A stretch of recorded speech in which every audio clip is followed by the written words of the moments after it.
Sementara itu kondisi politik yang belum menentu kini dialami Partai Demokrat, P3 dan juga PKS. Jika akhirnya menemui jalan buntu dalam kondisi politik jelang Pilpres yang tidak menentu, bisa jadi akan memicu munculnya poros koalisi baru.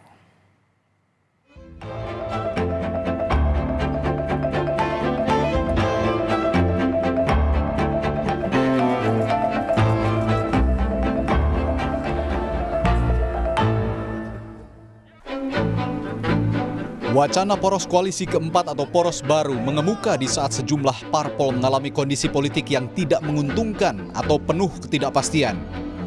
Sebut saja Partai Demokrat yang merasa dikhianati koalisi pendukung Anies Baswedan. Lalu Partai Persatuan Pembangunan yang rekomendasi bakal cawapresnya Sandiaga Uno tak kunjung dijadikan pendamping Ganjar oleh PDIP. Serta PKS yang belum absolut mendukung Muhaimin Iskandar sebagai bakal cawapres koalisi perubahan. Dari kondisi-kondisi tadi, Partai Demokrat tak menampik kemungkinan munculnya poros koalisi baru.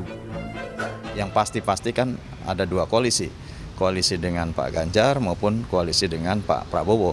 Inilah yang sudah menunjukkan kepastiannya. Tapi tidak menutup kemungkinan, politik serba mungkin. Oleh karenanya mungkin opsi untuk membangun poros baru ini juga biasanya ada saja suara ke arah sana. Lain halnya dengan P3, kendati belum ada kepastian dari PDIP, partai berlambang Ka'bah ini menyatakan masih menghormati proses politik di mana nama Sandiaga Uno diusung P3 sebagai bakal cawapres pendamping Ganjar. Ini P3 mengikat kerjasama politik dengan PDI Perjuangan sebagaimana hasil Rapimnas 5 dan juga hasil Rapimnas 6-nya merekomendasikan Pak Sandiaga Uno sebagai calon wakil presidennya Pak Ganjar. Nah, proses politik itu sedang berlangsung. Selama keputusan Rapimnas itu belum diubah, maka itu tidak ada rencana poros-poros baru. Sedangkan Partai Keadilan Sejahtera, seperti yang kita tahu, masih menunggu hasil musyawarah Majelis Syuro Partai untuk menerima Muhaimin Iskandar sebagai bakal cawapres.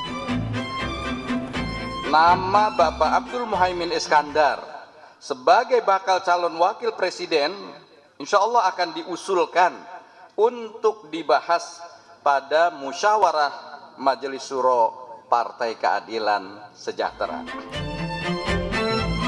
Sementara itu analisis politik yang muncul menyatakan poros koalisi baru yang mungkin diinisiasi Partai Demokrat, P3 dan PKS akan sulit terwujud. Kalau saya melihatnya agak berat. Pertama begini, katakanlah. Kenapa berat? Pertama kalau poros baru itu kan harus 20%. 20% itu artinya harus ada PKS, harus ada Demokrat, harus ada P3. Misalkan Pak Sandi jadikan capres, tidak akan mengatur elektabilitas sebagai capres.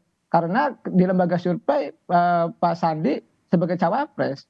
Pak AHY juga sama, elektabilitasnya sebagai cawapres, bukan sebagai capres. Oleh karena itu tidak ada figur yang menjual, tidak ada figur yang kuat ya secara elektabilitas, itu membuat koalisi kalau terbentuk pun akan kalah. Semakin banyak pasangan capres-cawapres akan menguntungkan rakyat. Namun langkah rasional sedang dibicarakan P3, PKS dan Demokrat agar poros koalisi baru tak jadi sekedar riwayat. Tim Liputan, Kompas TV, Jakarta.